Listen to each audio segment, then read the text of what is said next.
Fill her up. You're listening to the Gas Digital Network. Conceive, believe, achieve. Shut the f*** up. And new undisputed UFC middleweight champion of the world, Michael the Count Bisping. This is Believe You Me on the Gas Digital Network. And we are rolling and we are back on a Monday, and we did a Thursday, and we did the Monday. It's almost like we're a regular uploader of the Believe You Me podcast, Anthony. Dude, we're rolling again. No one believed us either when we were like, well, Mike's back in the. I felt like I was constantly defending the podcast. That people were like, what in the f is wrong with you guys? And I cursed in the first 5 minutes. My bad. Geez, now we're in trouble. Have to put a fart sound over it. It's fine. I'll just make it go away. Yes, okay. Exactly. Right. Well, yeah, I had to defend everyone. I had to defend us because people were like, what is happening here? Like, listen, when Mike gets back and he's back on America, we're on the same time zone. Yep. Not as busy. It'll be more consistent. And some of those were my fault, but I'm not going to fully look. Halloween party at the kids' school. I still got my damn sticker on. Did you come dressed as in Halloween? Are you dressed as Uncle Fester from Addams Family? No, I had to do all this volunteer and stuff, but tonight we'll all be dressed up. What are you going to dress as? The whole family's Toy Story. So Toy Story. Okay, so I'm assuming you're Woody. I'm Woody, and then the two younger ones are Slink. So Adley, the 5-year-old, is the front of the dog, and then the baby's we got like a big Slinky in the middle, and then the baby's at the end, and then Rex and Ham are the other two. Nice. Harrington, you made some effort today. I came as a one-eyed Cyclops. Harrington, what did you come as? 407 podcasts ago, I said, I'm going to give it a shot. I don't. Yeah, so answer my question. Who did you come as? Abraham Lincoln. It's Abraham Lincoln. Well, I don't fucking know. Believe it or not, I didn't study. Well, it's because it's not in a movie, and it's not a movie quote. You didn't get it. Oh, God. It is a movie. It won them the Academy Award like 2 years ago. Yeah, who yeah, you guys didn't see Abraham Lincoln Vampire Hunter? I missed that one. No, it's supposed to be good, though. Anthony definitely didn't see it. He doesn't see the most common of movies. What's a good Halloween movies? Are there any good ones? Because, this time of year, they always bring out, the scary movies and things like that. Hocus Pocus. I watched that one. I got a bunch of girls. Come on, dude. I don't think I know what Hocus Pocus is. Do you have a favorite scary movie? I don't like scary movies. Yeah, same in our house. Rebecca won't watch them. Neither will Callum. I'm like, It's Halloween. Let's get in the spirit. Let's put a Christmas, a spooky movie on. They're like, no, I don't want to be scared. Right. And I'm but it's not real. No one's actually going to come and kill you. But if I had to pick my favorite spooky-ish horror movie, if you will, The Shining. They do not get any better than them. Yeah, I'm assuming you haven't seen it. I think I have a long time ago. Here's Johnny. Yeah. Jesus. No, I don't remember. I'm sure I've been around when it's been on. Acting his way through a fucking door and he puts his face through. Here's Johnny. Yeah, fuck that. No way. I'm not watching that. The Shining is it's one of my favorite films ever. Such a great movie. But from one horror movie to the next, before Arnold Allen joins us in 18 minutes, I guess we'll talk about some fight stuff real quick. We'll get into the fights that happened on Saturday. Did you happen to catch Anderson Silva versus Jake Paul? I did. I know. I didn't like it. I didn't like it either. But on my YouTube channel, I did a prediction. I said Anderson Silva's going to knock him out. He's going to leave him face down on the canvas, unconscious. That didn't happen. Jake Paul beat him fair and square. And you know what? Listen, all right, Anderson's older, he's pushing 50 and things slow down, and Father Time is undefeated. However, I knew that going in, and I'm sure you probably picked Anderson as well. A lot of people knew he was older, you know what I mean? And it's weird, isn't it? Now we're like, well, of course, the man's almost 50. Hey, I hate to say it, but credit where credit's due. He beat Anderson Silva. No, I can't. I can't give it to him. I thought I would. And I said several times that, like, okay, if he fights Anderson Silva, if he can beat him, then I'll give him some respect. But then I watched it, and like, Anderson Silva was very much almost a 50-year-old man. He looked, his last couple fights, he's looked a lot faster, a lot smoother. He just didn't look that good. He looked like he'd gotten old, and he hasn't up until that point. And so, you know, there's this video that someone clipped out of one of our conversations. It's everywhere. I mean, it just went viral, and it's me going off on Jake Paul. And yeah. That's everywhere. That is everywhere. Yeah, and people are like assuming that we just made that video. Like, that's several weeks ago that we had that conversation. But I kind of still stand by that. Like, there was a point in time when I said I would give him some respect if he did X, Y, and Z, and I'm just not. I can't. I've tried. I'll give him the skill, like the respect for the skill set that I think he possesses, but some people don't understand fighting. Like, fighting is different, and maybe even I got lost on it a little bit. That if he was to fight Anderson Silva in a mixed martial arts fight or a kickboxing fight or something, you know, that's one thing. But I think I just had more belief in Anderson than I should have, as far as his straight boxing. Like, you kind of took away, you handicapped him. You kind of took away all of his other skills and abilities that's made him who he is. Correct. And I thought he would be a better straight boxer than that. But he's, you know, and then coupled with the fact that he's 47 years old, Jake Paul is young. He's super athletic. He stuck to a game plan very well. He's fundamentally sound for the most part. He fights like a guy that's 6-0, a 6-0 boxer.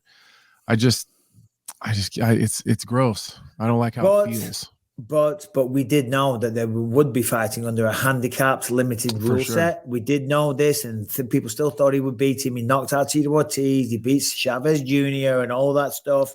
But, you know, sometimes people get old overnight. You know what I mean? Anderson did look like he'd aged a bit. You know, I got a lot of shit for a lot of people online because Saturday night was Rebecca's birthday. So you had to do the post-fight show. As soon as the post-fight finished, this show finished, we dipped out straight away, went to this restaurant called Barry's. It was absolutely amazing.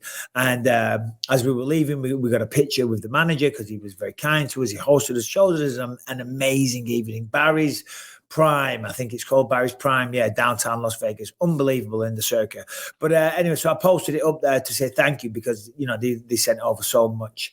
You know, the food was fucking incredible. So I did a little appreciation post. And in the comments on Twitter and everything, everyone's like, oh, what was Anthony Smith? Did he take the picture? What, you're too good for Anthony Smith? I'm like, it's my wife's birthday. And they're like, oh, but he was there. I'm like, no, he wasn't sitting at the fucking table with us. That's as we were leaving to show our appreciation. So they've got your back, Anthony, in a big way. And the next time we're both in Vegas, we're going to go there together and we're going to fucking get on it properly. So you can all. We need to. Yeah, I was hurt a little bit. And like, I know that take the picture next time. Yeah, we'll have Rebecca take the picture. You and I. Exactly. I was a little hurt. You know, I got to sit cage side. I was like hanging out with my friend. Yeah. And then after this, we're gonna go do something, and it's like, oh, okay. He's gonna go do his birthday. No, I told you first. I said it's a birthday. It's a birthday. Come on. You were sitting. What a better way to spend your birthday than to hang out with me and you. I've been away for 9 weeks. Yeah, but, I mean, I just go to dinner. I'd leave you guys alone to bond and hang out afterwards. It would have been great. We have been together 23 years, and we've run out of things to talk about. So it would have been great having someone else there. To be fair, you know how pissed she would have been if you were like, "All right, babe, we're going to this dinner. It's a beautiful steakhouse. The food is absolutely amazing. Anthony's going to meet us there." Yeah. It would have been like, are you serious? This is turning into a boys trip. Do you know what I mean? Exactly. So you get it. Yeah, of course you do. But still, going back to so the reason I brought that up is because I went out for dinner. And they gave us a lovely, lovely table in this like really nice area that was like exclusive or whatever. Mm-hmm. And I got up and needed a pee. I went to the toilet. And when I was walking to the toilets in the other rooms, they had TVs and they were showing the Jake Paul Anderson Silva fight. And I was like, number one, I couldn't ask to change tables because he made a big song and dance about, you know, this is the best table and blah, blah, blah, blah, blah. So then I was sitting there with Rebecca and I'm like, babe, I'm so sorry. I'm going to be back in a minute. The Anderson Silva Jake Paul fight's on in the other room. So I was like running back and forth, like in between rounds, just sitting down and go, babe, 2 more rounds. They're 3 minutes each. That's 6 minutes. I'll be back in 3 minutes. So I just left her there sitting by herself, to be honest, for a lot of it. And I was just horrified as well. I was coming back going, I don't fucking believe this. Anderson, what's he doing? He's letting him win and all the rest of it. I thought Anderson at times looked really good. He made Jake miss a lot. But I think Jake just had a better game plan. He was like going forward, landing a couple of shots, and then retreated, which was forcing Anderson to kind of chase him. And then he'd clinch, he'd tie up. The referee would break them. You know, hey, listen, he dropped him in the last round. And that is where a lot of this controversy comes in. A lot of people are claiming that it was fake. And I've now seen some different angles. But if you show that first angle, Brian, if you have it, it looks like it's missed. Dylan Dildor Dennis has been sharing this, and this was clearly a fake. And even before I'd seen some other angles, which clearly showed that it connected, I'm like, I don't care. No, I don't believe for 1 second Anderson Silva would throw a fight. Hold on, let's have a look. See that one there? Yeah, it does look like it misses in that video. That looks like a miss. And I don't know if that's doctored or edited in some way, or this could just be a grainy, fucked up angle. Oh, fuck knows. But there's plenty of angles out there that show that it clearly fucking connects. You know what I mean? He sat him down. Anderson looked like he'd been through a tough fight. You know, it wasn't a fight. He's just aging, he's just getting old. And you can't say it, but I guess I'm the bigger man, Anthony. I'll say it. Credit to Jake Paul. God bless him. Yeah, but I mean, I can give him his credit for what I. Harrington said he's seen both movies, by the way, Hocus Pocus and The Shining, and Hocus Pocus is better. See, then why waste my time? Harrington, you don't know what the fuck you're talking about. Harrington doesn't like good things. Correct. That's not very nice. The one time Harrington takes my side and you guys shit all over him. Hocus Pocus, who was in it? I don't know. It was a good fucking movie. Bette Midler, Sarah Michelle Parker, Sarah Jessica Parker. Sorry. Sounds awful already. No. It's Bette great. Midler. I think I've seen it, but it's just unforgettable to me. Yes, I've seen it. Forgettable. Well, there's a new one. It just came out this year, and it's a chick flick, but I like it. Which one is it? What's it called? What's what called? The chick flick. It's a sequel to Hocus Pocus. Oh, right. Yeah, it's called Hocus Pocus. Hold on, Anthony. It's like a remake. You like chick flicks, is what we're hearing here. No, my kids. You like a good chick flick. My kids liked Hocus Pocus, and I get into like cartoons too with my 5-year-old. Yeah. Like this show. Sometimes I'll be scrolling through something, and I'll see it, and I'll watch it by myself. It's called Big City Greens. It's this funny ass cartoon with this little kid that runs around with no shoes on. It's hilarious. It's got like funny adult humor in it, but it's also for kids. So like double entendres where the kids think it's one thing and the adults we get it. Like Family Guy, which isn't quite as Family Guy's awesome. I haven't seen it in a while. I think some of the last few new ones that I saw weren't as funny, but you tell me you appreciate a bit of Family Guy, I'm assuming. I do love some Family Guy. Thank God for that. Anyway, Anderson Silva, Jake Paul, calling out Nate Diaz and Canelo Alvarez afterwards. Now, I'm going to ask you a question, and I'm going to say this first. I don't hate Nate Diaz. I've got nothing against Nate Diaz. I'm a fan of the excitement and the attitude. I do. He's real, you know what I mean? But I don't think, number one, Nate Diaz would beat Jake in a boxing fight, if I'm honest. He's just too small. At 170, he went 5-5 in the UFC. He was predominantly a lightweight. You know, size matters. He's not a boxer. He doesn't have probably the power that Jake Paul does. And getting thrown out of the arena, right? I get it. It's all great for hype. And this probably sounds like I'm hating. I'm not hating. The man's pushing 40, bro. It's probably all just hype for the fight. And if that's the case, then of course, I'll let that go. I acted like a dickhead when I was fighting. So I've got to remember that. But like going around, getting thrown out of arenas and Instagramming it live, do you know what I mean? What's your thoughts on that? Yeah. Well, okay. In my eyes, in order to really hype a fight and make it really like juicy, big feeling. Yeah. Like you got to have some of that, but you also have to be able to convince people that there's an opportunity for Jake Paul to lose. I think he did the Anderson Silva, Nate Diaz thing backwards. Had he fought Nate Diaz and beat him, like I think he probably will. Yeah.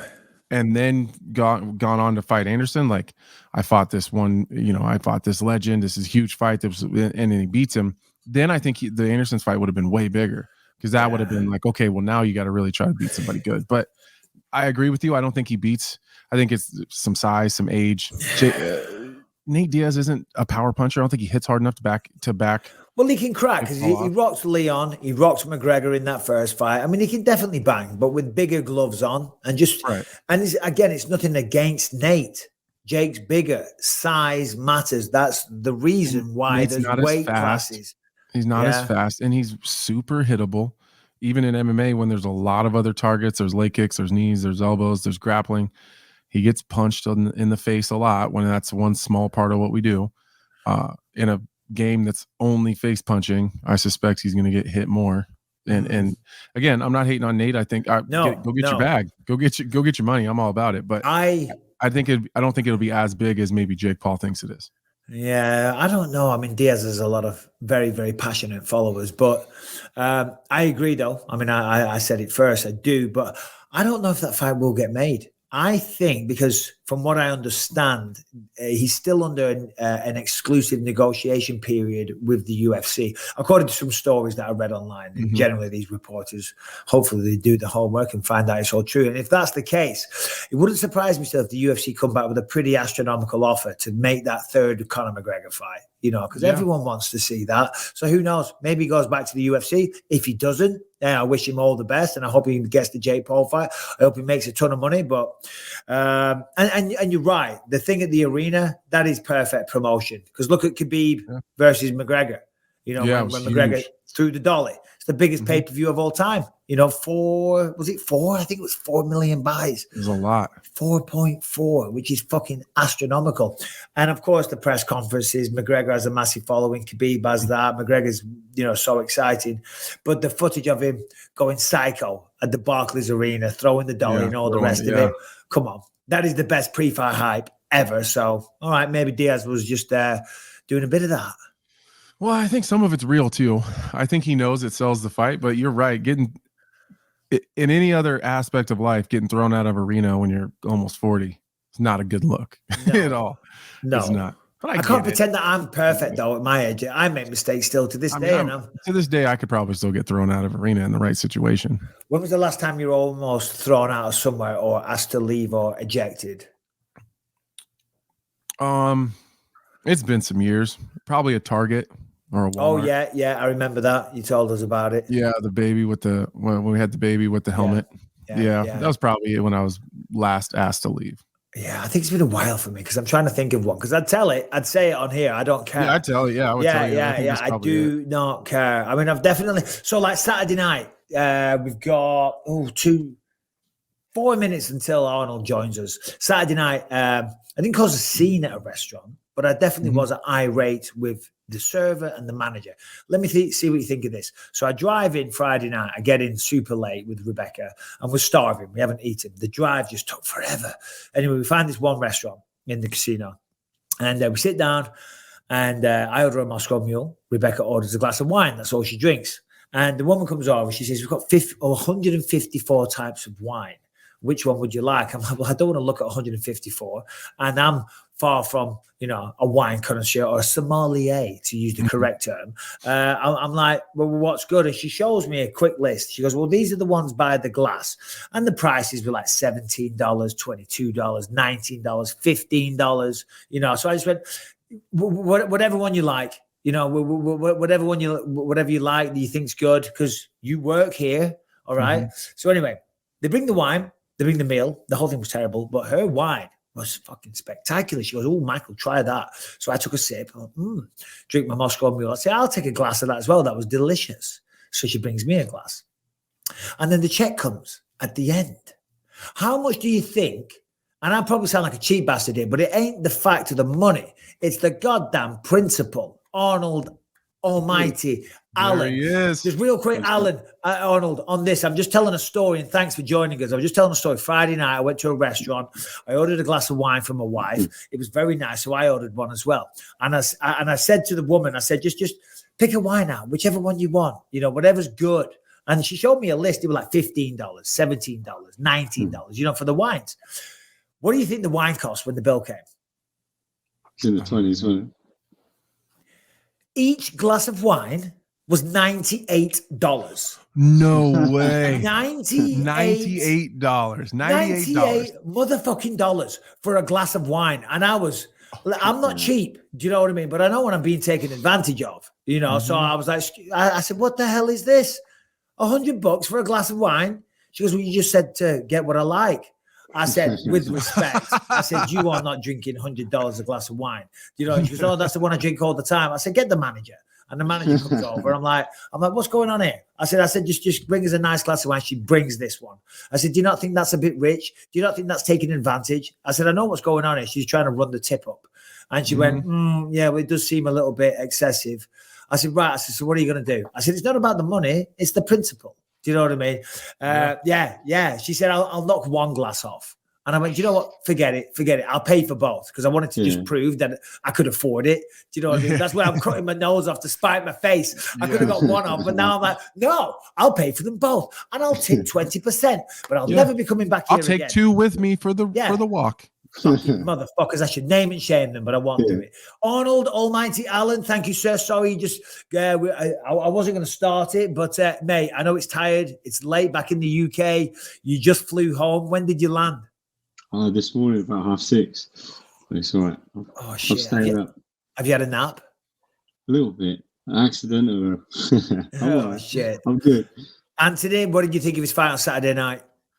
Man, I thought the beginning of it, what we were able to see, I thought it was fantastic. You controlled the range a little bit. In the pre-show, I talked a little bit about sometimes you tend to give distance and give range and kind of back yourself to the fence sometimes, and you've always gotten away with it and been able to stay safe because your mobility is so good and your vision's wide open and your lateral movement's so good. But I didn't see you do that this time. You kind of just took the center and dictated and kind of walked him down. And I think that made a huge difference because if you let Calvin Kattar kind of walk you down and you're backing up, trying to fight him backing up, I think that's real tough to do. But man, I thought he looked great. He clearly won the first round, even up until the point when Calvin kind of hurt. I think that's why, not that we're not talking about the injury or anything, but it looked like it was headed a direction that wasn't great for Kattar. That's for sure. Yeah, I felt that way. What was the approach? What Anthony was saying there about going at him and not allowing him to dictate the pace. Was that one of the focuses in training camp? Yeah, definitely. But watching his fights, what he does. He's going to walk forward. He's going to give one to take one, sort of thing, and or take one to give one. Sorry, and so I just knew if I sort of stand in front of him, he's going to be there to get hit. But small movements, not like big lunges around him, darting in and out, and definitely not backing up against him. Yeah, he's got a long right hand, so you back up in a straight line, you're sort of still in range. Obviously, there's 2 of us interviewing you here, so Anthony, just jump in whenever you want, buddy. Yeah. But do you feel, Arnold, because the first round you looked so good. I said that to you after the fight. The left hand was fucking money, man. You landed that. So great. Yeah, you landed it a lot. Do you feel that some of the bigger names are still underestimating you? Yeah, I think so. Yeah, definitely. You're probably okay. You're probably okay with that, though, right? As long as if they're not worried about you, you can kind of sneak up in the dark and no one's even paying attention. Yeah, I'm good with that. I've been good with that my whole career, to be fair. So yeah, I'm happy with that. Yeah. Well, we've got a lot to discuss, but when you were in the ring, it was the end of the first, right? I think. Was it the end of the first the first problem? Yeah, he kind of went for it. He jumped in. It was a flying knee attempt or something like that. You moved out the way. He landed kind of weird and the leg went funny. What was going through your mind at that moment? I just kind of thought that was over. That's it. And then I rushed in to finish it and he up-kicked me. Oh! I was like, come on, man. But the bastard. He's there's no quitting him. He's tough as they come, isn't he? So even with the choke, I thought maybe if his knee's gone, he might just sort of give it up a little bit, but he fought it and defended it. I was like, okay. Yeah. But he's a tough guy. Did you think he was going to come out for the second round, or did you think, maybe he's going to stay, or what'd you think there? I thought he was going to come out. I thought he was going to come out, try and come out hard, come out fast. But obviously he weren't able to. But yeah, that's what I was thinking. So in the second, sorry, Ann. when I fought Jimmy Crute and I lay kicked him and his foot went all weird and went limp. I sat down in between rounds and I remember thinking, no fucking way. He ain't coming back. Not a chance. My coach was talking to me. He's like in my ear. And I'm like in my head, I'm like, I'm not listening to you. Like he's no fucking way. He's done. And then you heard the clap and they're like, corner's out. And I was like, oh fuck, what was that? He's gonna come out and fight. And then obviously they ended up stopping it. But I remember being paranoid. Like I didn't listen to a goddamn thing anybody said in the corner because I'm counting my money already. I'm like, man, I might even get a bonus off of this. This is pretty cool. I was already done. Yeah, I know that. Was there a little part of you, Arnold, truthfully, that when he got up for the second round, you were like, oh, for fuck's sake, here we go again? Nah. I felt so in control in the first that I was confident. If I kept it there, I think I could have done that all day. So at that pace. Yeah, and he's tough. He's very tough, and he's had a lot of fights where he's dug deep and come at people. But I felt like I had my range, I had my distance, and I had the timing. I don't think much would have changed after that. It was a leg kick, right? You caught him with a leg kick, and then that was it. Yeah, in the second, just come out, flicked the kick, and he fell on his back leg. Yeah. Poor guy. Listen, obviously he's your opponent, but everyone likes Calvin Kattar. You know what I mean? He's one of those guys I think that's universally liked. He doesn't talk a lot of shit. He shows up, he fights his heart out, and he's a cool guy. So not the way you want to win, but a win nonetheless, Arnold. I mean, and your biggest win by far. Yeah, definitely. So, go on. Speaking, Mike was talking about a little bit of like, Calvin Kattar doesn't really talk shit. And, this is obviously your biggest win. I think your last win is always your biggest win. That's always the most important one. Do you ever feel like you have any, because even on the post show, we were trying to push you a little bit, not to talk shit or to be an asshole or run your mouth or anything like that. But I don't know, maybe ask for what you want a little more, be a little more stern on it, and really say a name and stick to it. Do you ever feel like there's a lot more pressure than just guys like me and Mike that are like, all right, Arnold Allen, who the fuck do you want to fight? Like, tell us, like, give us a name. Like, do you feel that pressure? No, you're so laid back. Yeah. No, for me, it's just like, I look at the division and I'm thinking, well, who really deserves that next shot at if they do an interim? But then I was looking at the division and the guys are talking about their interim. I think I definitely deserve it with those guys. Who are those guys? If there was like a top three, I mean, you got Yair Rodriguez. I'm assuming he'd be a challenger. Holloway, is that name that does anything for you? Yeah, a lot of people have said Holloway, but then everyone's Emmett.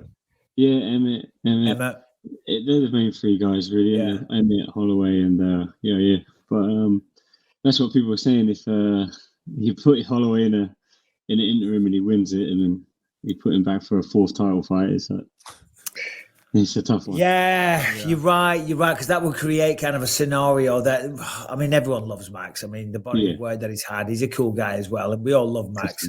But I don't think the appetite is there for a fourth fight, and especially so quickly after the last one, because it wasn't that long ago, really, and it was a shutout that time from Volkanovski. It wasn't that close. No, not at all. Did you see the comments from Volkanovski? I think over the last day or two, he said, "Listen, I'm going to be super active. I'll defend both belts." Did you see that? And what did you make of it? No, I didn't see that. But yeah, I feel like if he says it, he's going to do it. Like he's that kind of guy. He's been a pretty good champion, pretty active champion as well. And he hasn't messed about. He said he's going to go up a weight, and he ain't John Jones about it. He's done it straight away, sort of thing. Exactly. Yeah. Well, I love the Josh Emmett fight, and I know that Josh. I think maybe part of it is because Josh Emmett reminds me of you a little bit. Like your styles are totally opposite for the most part. You guys are definitely different types of strikers, both very, very dominant. But you guys are.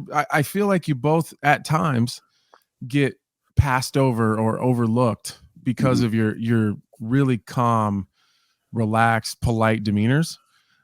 But I don't know how it gets missed all the time because both of you guys are the two most violent savages in the fucking division.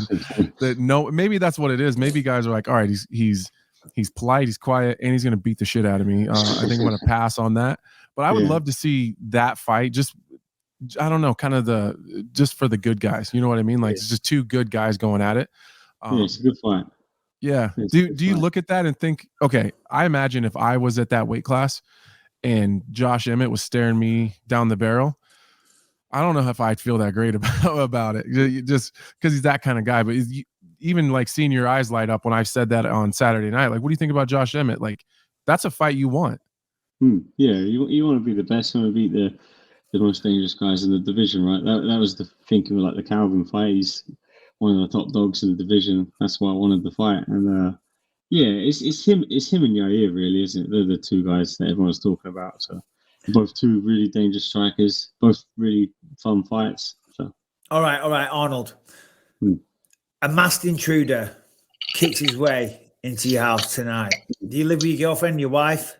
Girlfriend, yeah. Have you got kids? No. All right, so it's your girlfriend that's going to be in jeopardy here. So the masked intruder comes in, okay? He grabs your girlfriend out of bed. He puts a gun to her head. I hope this never happens, by the way. And he says, I'm going to blow her brains out unless you tell me who you want to fight. Josh Emmett, or who was the other one? Yair Rodriguez, they're the top two. Josh Emmett or Yair Rodriguez. This is your girlfriend's life. It depends on this. So you got to say, who's the one you want? Probably go Yair for like the name value, because I think they're both very dangerous in their own way. Both very different strikers, but he's got that sort of bigger name value about him. I think. I think a win over him does a bit more. You know, because Josh, and then there you go. There's the headline. Arnold Allen disrespectfly calls out Yair Rodriguez for being a Mexican loudmouth. That's what you said, Arnold. And also he's got, because Josh is kind of like you, isn't he? You know what I mean? He's a hell of a fighter, but he's kind of on the quieter side as well. And you know what I'm saying now. I'm not being disrespectful, but you're a man that does your talking in the octagon. But he's a quiet guy as well. Yeah. It's it doesn't make for a fun build-up. The fight can sell itself. And honestly, if I had to pick one of those two, I would pick Yair too, because Yair has a pretty clear path to victory. Can you do it? That's kind of the question. But I think the path to victory on Yair is stay safe on your feet, be super threatening in the striking department, and then mix in takedowns and get him guessing whether you're striking or grappling. Josh Emmett, that's hard to do because he doesn't give a shit whether you're striking or wrestling. He's explosive.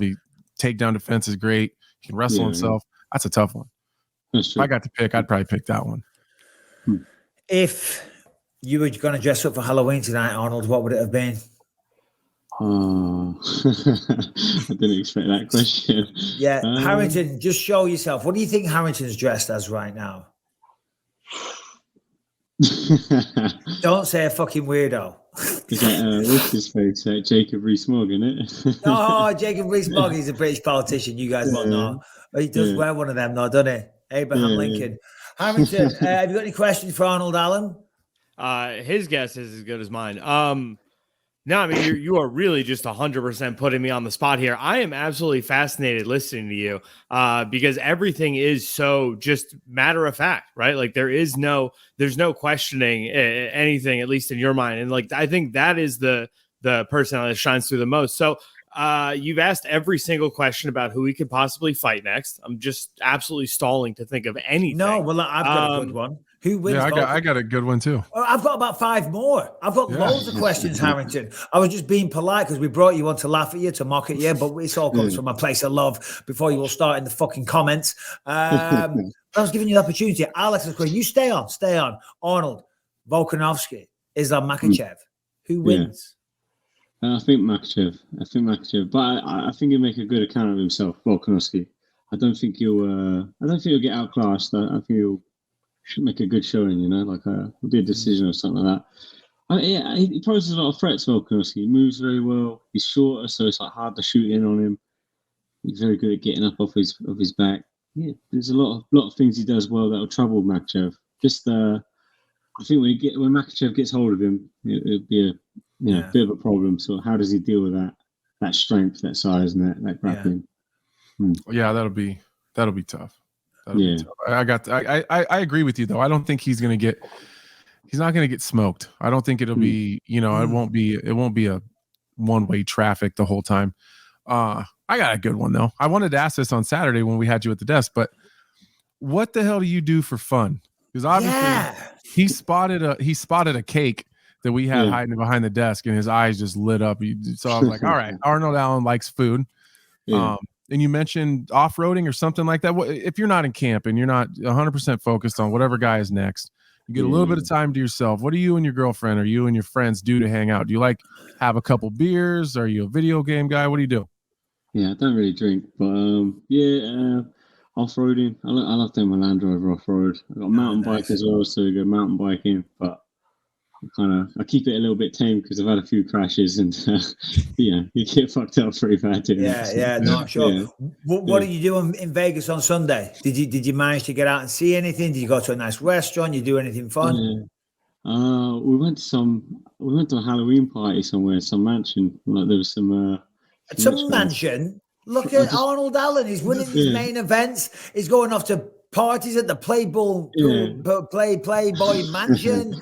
I just went off for Faraz's friends. Just Faraz's friends. These guys got some money. Yeah. Was it fun? Yeah, it was good. It was good. I just ate all the pizzas they had and all that, so it was a winner. So can I jump in, because there is something that just triggered something in my brain. So I heard, right, for this fight, you were training with Faraz, right? But through Zoom and taking videos and sending them to him. How long have you been doing that? Like, how many fights in a row is that you've been doing that? And how did you find that style of training? Yeah, the last couple of camps, Dan Hooker and this one. It's worked well. Just for like the style of fight I did a camp for Dan Hooker at Renegade. And there are a lot of good training partners down there for me, and like perfect guys for that body type. And I thought Calvin was quite similar to the sort of style of partner I needed, the size, and all those things. To be fair, he wasn't as tall as I think I thought. Those stats things are way out, but yeah. He's got Anthony Smith listed at 6'4", and he's a liar. Let me ask you this. So obviously a win's a win, and you always go there with that objective, and you will take it in whatever way it comes. But is there a little bit, and I only mean a tiny bit, that's a little bit bittersweet, because you beat him fair and square. That's a fact. But some people might think, there might be some people that are like big fans of his from Boston or whatever. Go, oh, he didn't really beat him. He twisted his leg. That's not what I'm saying at all, Arnold. I just want to make that perfectly clear. But is there that little bit in there that allows that little seed of doubt that annoys you a bit, if you understand what I'm saying? Yeah, 100%. You want to be, I wanted to make a statement and sort of, not, put my name in the hat for that interim talk or title talk. And, I suppose Yair's name is in the hat and he had an injury win. So I feel like I won a round at least. Right. Yeah. Oh, I got a good one. Who was Yair fighting? But when he... Ortega. Oh, yeah. Ortega pulled the arm out. Yeah, the shoulder. Yeah, well, exactly. Yeah, you're in the same boat. Go on, Anthony. It could be the interim title. Oh, the interim title. That's the title of today's episode. Yeah. What do you think about Jake Paul? Come on now. He's doing good, man. Like, he's doing good. And to be fair, you can't get him to say anything bad.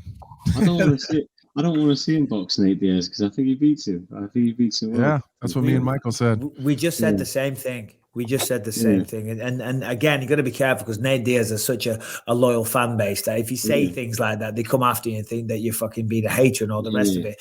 It's just looking at the facts, what I mean? Yeah. He's looking good. And he's a big athletic lad, and he's like a big athletic young lad. Like, I don't know if he's juiced off his brain or what, but he's looking good and he's getting better. Yeah, absolutely. I got Anthony something. Harrington. So you joined an elite class on Saturday night. You're the sixth person in history to start your UFC career 10-0. The other guys, Anderson Silva, Kamaru Usman, Alexander Volkanovski, Khabib Nurmagomedov, and Royce Gracie. Do you feel any kind of pressure now that you're in that class? The only thing missing from your resume is UFC champion to go down as a certain first ballot Hall of Famer. Oh yeah. Yeah, definitely. It's nice to be amongst that company, but I'm just getting started. To be fair, I wanna go a lot further than just a win streak. So, is there? Oh, well, I wanted to just follow up on that because, I mean, when Volkanovski got to, his win streak and the win over Aldo, there was a massive public groundswell for like, give this guy a title shot. Do you feel any kind of disrespect in the sense that you are 10-0 and it's not a guaranteed shoo-in that you're going to be fighting for a title or an interim title? Nah, to be honest, because, a win over Aldo any point, like, a lot of people hold him as the best featherweight ever, so you beat Aldo at any point when he was fighting, then put that guy's name in your hat. All right, so listen, it's Halloween night. Do you typically, if you weren't in a fight camp, do you indulge? Do you guys, you and your girlfriend dress up? Do you do it? Because I don't. I'm a miserable bastard. Do you know what I mean? But out here in the States, they do go hardcore, and it's growing in the UK. But do you do you partake in a little Halloween shenanigans? Yeah, I like dressing up for Halloween. I went as Bubbles from Trailer Park Boys last year. Oh my God, Bubbles! Oh, that's brilliant. Yeah, when I was Bubbles. Love a bit of that. Love a bit. All right, listen, it's super late there. I'm sure you are absolutely knackered. Anything else before we say goodbye to Arnold Allen? Arnold, I'm just happy you came on.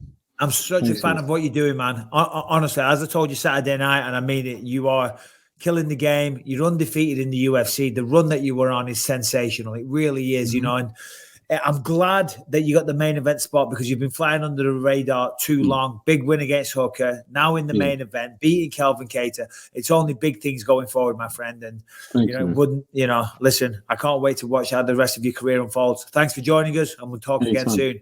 Appreciate it. See you guys. Thanks. All right, Arnold. Thanks, take care. Appreciate you, buddy. Well done again, man. Take care. Thanks, guys. There he is. And good question, Hamilton. Very nicely done. I like you with the hat on. It looks better than normal. Thanks, man. Appreciate it. I'm filling up the screen next to you two tall gentlemen. Well, I can only handle one gleaming bald head at a time. Do you know what I mean? I've only got one eye. Having said that, fuck off.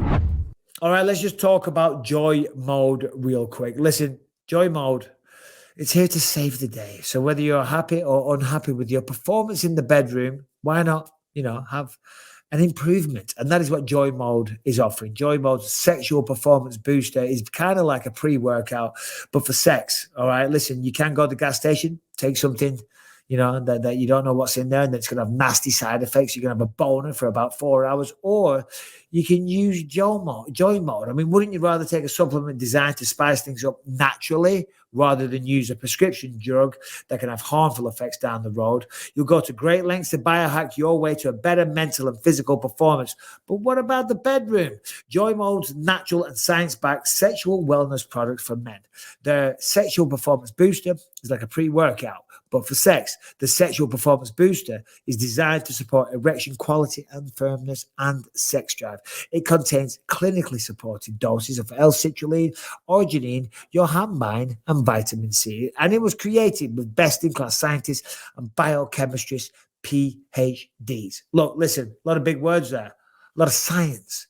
Listen, this is going to help you in the bedroom. You're going to satisfy your partner. You're going to feel like more of a man. And it's all natural. Okay, so that's the big one you want to work on.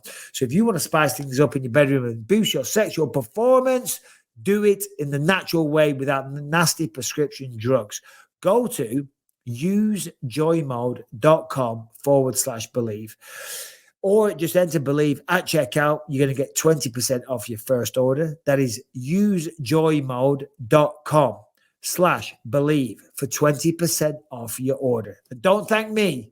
Thank Joy Mode. All right, Harrington, we've got a lot of good stories to get to. We've got fights to talk about and all kinds of stuff. But tell us something non-MMAers, please. Okay, well, the sale has finally gone through. Elon Musk is the new CEO of Twitter, which is been the talk of the town all weekend. One of his first actions upon becoming, the new head honcho over at Twitter is to revamp Twitter Blue. Now it used to be a $5 subscription service where you would get some kind of extra features. He is doing away with that. It is now going to be $19.99 a month, but it comes with that blue check mark. So if you pay the fee, you are now verified on Twitter. But Anthony, are you verified on Twitter? I am. Yeah, and I am as well. And you know, I guess it gives you a little bit of prestige, but other than that, I couldn't care less. I really couldn't. It doesn't matter to me at all. And I don't necessarily see any perks you get or anything like that. But what they're saying now is 90 days, if I'm not mistaken, Harrington. They've started this new program, $20 a month, you get Twitter Blue. But if you're verified, you have 90 days to sign up. So we're now, Anthony, if we want to keep that check mark, it's going to cost us $20 a month. Why? Fuck that. Why? Yeah. I don't give a shit. It doesn't matter to me. No.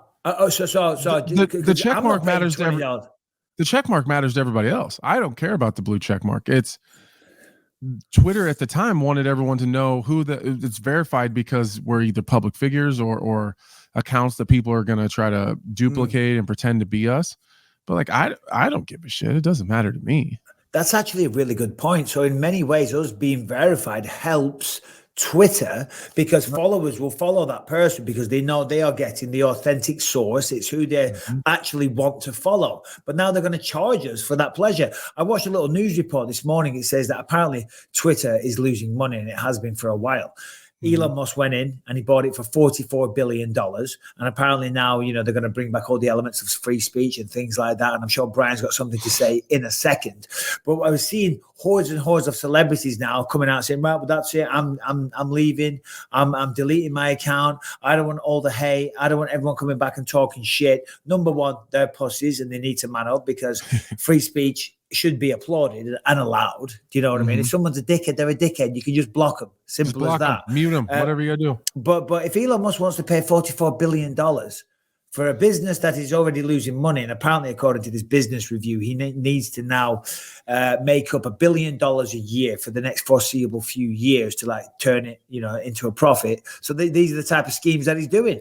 Well, fuck that. I'm not going to delete my Twitter account, but I'm not paying for the privilege of being verified because it's not going to mean anything anymore either because anyone else can do that. Right. You can get pay $20 a month, get an account that says your name's Michael Bisping, get your blue check mark, and then they're going to start trolling people pretending to be you.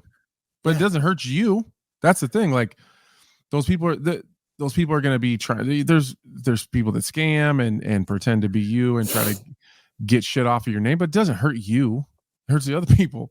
That's where it's gonna start fucking people. They weren't getting charged $98 for a glass of wine. That's for damn sure. Right. Especially with your wine addiction, you're not going to be able to afford that anyways. Exactly. It's like the glass of wine. That's 5 months of Twitter or a glass of wine. Do you know what I mean? I'm taking the wine all day, baby. All day. Brian, I'm sure you have some kind of conspiracy theory related to all of this or the fact that I'm not Elon a crazy person. No, I know you're not. But listen, I follow you on Instagram. I follow you on Twitter. I see the shit. So come on, give me your thoughts on this. I think this is great. You pretty much said it, man. You just, if you don't want to hear what somebody says, just don't follow them. They won't show up. Well, they can respond to you unless you follow them, but you just block them.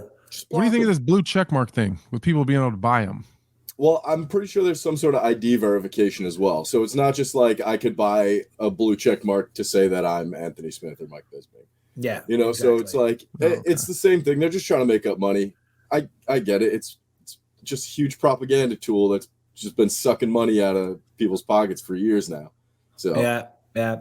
I know these people coming out saying, that's it, I'm deleting my Twitter account. It's like, oh my God, what? Are they going to use some words that might hurt your feelings? It's the same shit as when people were like, we're leaving Spotify because Joe Rogan's on here. You can say all the shit you want, but let's see where you are in 6 months. Yeah, right. Paying for your money off your music off iTunes. Yeah.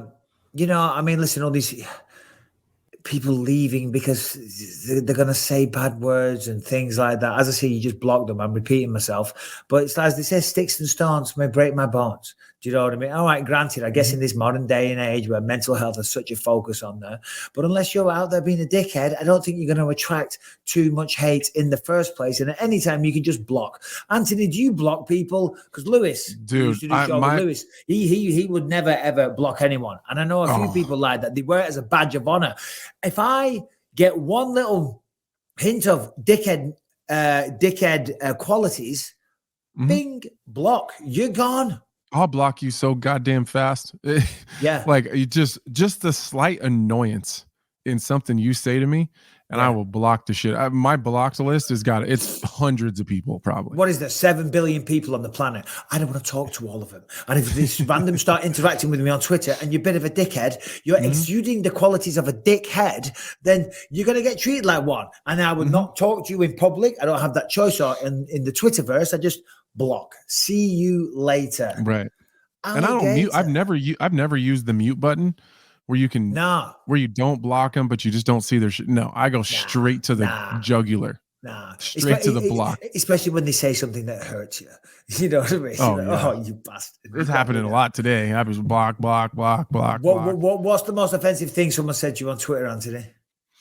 The most offensive thing? Yeah, or the thing that like really got you, and you're like, bastard. The true shit. Yeah, it's like it is the shit that's true. Yeah, like someone will say something about your style, like, man, he's just not real good here. He struggles here, and well, that's why he always loses because he does this every single fight. You're like, and in your mind, you're like, my coach spoke about this. You fucking prick. Block. Yeah, the true or the. I used to get real hurt when people would call me ugly because I like. Well, I'm just being honest. Or they'll start putting me in memes with Sloth from the Goonies. It'd be like me and then Sloth. I'm like, fuck, I kind of do look like that guy. Oh God. I mean, listen, if I had one eye and it was a dark room, I might call you fucking Sloth. Oh my God. Speaking of your one eye. Yeah. I got a great story. So you were there. But to the believers, I had been sitting directly next to Mike. Oh shit! At the octagon. So I was sitting behind him by the makeup lady, and then he had a chair next to him. So he had me. Yeah, he has me come up and sit next to him, which has got the best seat in the house. Is right on the cage. Yeah. So I'm sitting there. We're chit chatting on and off a little bit. We're watching the fights, and then every time there's a finish, because there were so many finishes and only 11 fights, I kept having to run back to the studio to see if we were doing any fill work. I did more fill work on Saturday night than I'd ever done. It was there were so many quick finishes. Well, the prelims, 5 or 6 fights were stoppages, and I think all but one in the first round. So there was a lot of fill time. So they come to us, they go to you guys in the desk, you preview the main event, then they come back to us. So that's like when we pull the curtain back. When they finish quick, we got to do more work. But I like the more work, if I'm honest. I don't mind it either. It makes the night go by faster for sure. But we did a shit ton of fill work, right? So every time a fight would end, I'd have to go back to the studio, check to see if we're filling. Most of the time we did, and then I would come back and I'd sit next to Mike.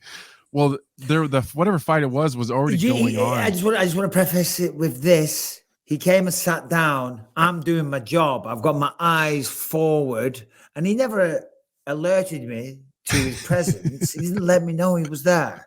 I didn't. So the fight was going on, and Mike he's tuned in. He's talking to Dominic. He's talking to Brendan, and he's doing his thing, and they're going back and forth. So I just sit down right next to him, and I sit there for like a whole fucking round. Like I was there the entire round. And I was like, well, he just hasn't said anything yet, but whatever. He's busy. He's doing his job. Like this, he's an ignorant bastard.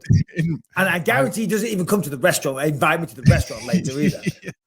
I just look over and I see Mike. You can tell he's about to sneeze real bad, and he puts his hand on the cough button and hits it. The cough button, for people that don't know, is when you hit that button, it doesn't send out his voice on the broadcast. So it's like a mute button, mutes him to the rest of the broadcast. So he hits the cough button, and he turns and goes, "Achoo!" It just sneezes right in my goddamn face, and it was the look of shock when he realized I was sitting there. It was hilarious. Because I couldn't do it that way, because there's crews, etc. And I'm like, I'll sneeze that way because there's no one there. And I turn around, and it was a powerful son of a bitch as well. I'm like, oh shit! Sorry, Anthony, I had no idea you were there. Oh dear. It wasn't in my face or anything. It was just kind of like on my sleeve, so it wasn't a huge deal. But it was more the shock on your face when you realized that I'd been sitting next to you the whole time and you had no idea. Oh God! All right. Let's run. Talking of Saturday night and those fights, let's run through some of the results real quick. Obviously, Arnold Allen, Calvin Kattar, talked about that. I feel terrible for Calvin. He's one of the good guys in the sport. I love his style. Love the way he fights. We just spoke to Arnold Allen. I think hopefully, I'd like to see an interim title fight. What do you reckon? Do you think that'll happen, or do you think it's wishful thinking on his, mine, everyone's behalf? No, I think they're going to do an interim title if I had to guess. I would guess that they do, just because, Volkanovski's going to have to get ready. He's going to have to go up to 55. We're going to have to build up to that fight. Then he's going to fight. Who knows if he's going to win or not. if he wins, I wouldn't be shocked to see him run an Islam fight right away again. Especially the way he dispatched Oliveira so quickly. Yeah. And then he's going to have to work his way back to 145 because that's going to take a minute too. I just think I think they probably want to keep the division moving. Don't you think? Yeah, no, I do. But whatever happens, I do hope Arnold gets, whether it's an interim title fight or just a mega main event or a co-main event on a pay-per-view or something, because he deserves it. 10 fight, unbeaten in the UFC since 2014. I mean, that is something he should be incredibly proud of. And he's beaten good competition as well. Tim Means, Max Griffin, good fight, back and forth. Griffin got the split decision. What do you think of that one? I mean, I thought Max Griffin won that clearly. Possibly could have been 30-27, but the judges were all over the place. All three judges in that fight had three completely separate scorecards, which is, these judges are like, well, judging's hard to do, and this is a tough spot, and we're doing it in real time. Well, okay, well, explain to me how come three of you guys had three completely different scores? Because that's 29-28 one way, 29-28 for Griffin, and then 30-27. Yeah, Jesus. Well, you're absolutely right, because yes, there is difference of opinions, but we have a criteria that the judges are based on. So, so opinions should be out of the window. Do you know what I mean? Because it's clearly defined criteria. You said to me the other night, said you were going to ask me about a particular fight, about the scoring. Which one was it that you were referring to? Dustin Jacoby versus Khalil Roundtree. Right. I thought that was one of the worst decisions I've ever seen. And I think I was going to ask you because I'm very good friends with Dustin Jacoby. So I was like, well, maybe I'm biased. And then I started seeing everybody else was saying the same thing. Like, I think I did a pretty good job of shutting my bias off. And I thought 1 and 2 was clearly Dustin Jacoby. I didn't even think there was too much of a question there. Round 3, absolutely Khalil Roundtree. Thought he looked great in the third round. Yeah. Pushed hard to the very last second. It's hard to turn on after losing 2 rounds in the third too. So credit to him. Again, this isn't his fault. He did what he was supposed to do. He did what he was supposed to do. He did his job. You know what? I agree. I hesitated to say that there, because when you're calling someone's fights to then come out afterwards and saying that I thought, someone that won didn't deserve to, it's kind of an awkward position. But I'm a fan of Khalil. I really am. And I love the way he fights. I thought he looked sensational Saturday night. Problem was, Dustin Jacoby is so fucking good. So good. And while I thought Khalil should be proud of himself, and listen, it's not I don't think it was a robbery per se, or one of the worst decisions I've ever seen. But if I was scoring it, I thought it was going to go to Dustin. I thought Dustin won 2 rounds to 1, just like you.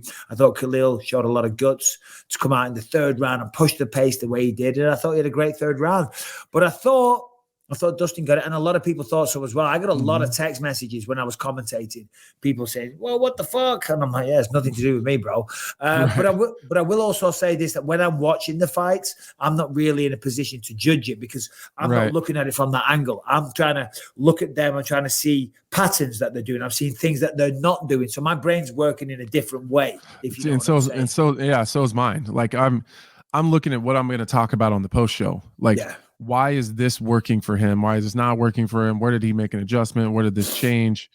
What could he have done better? I was kind of looking at it from that view. But when you got a friend, a guy that you're close with, you're more invested. I'm more invested, and so I'm a little more into like the scoring, like when I'm watching it. And the numbers were just completely one-sided, which that's not always an accurate. I don't know. It's not always an accurate barometer to use for fights, but it was so one-sided that I don't know. It's not even about those two guys. It's about every single person who busts his ass, trains his fucking ass off, runs himself into the ground for an entire training camp to convince himself to get in the octagon with another monster, especially a guy that's as explosive and scary. Oh, Khalil's a monster. Roundtree. He's a monster. And then to spend 15 minutes mostly ahead of him and doing the things that you're supposed to do and digging deep, taking hard fucking shots and still walking forward, and to do all of that, do everything right and still lose.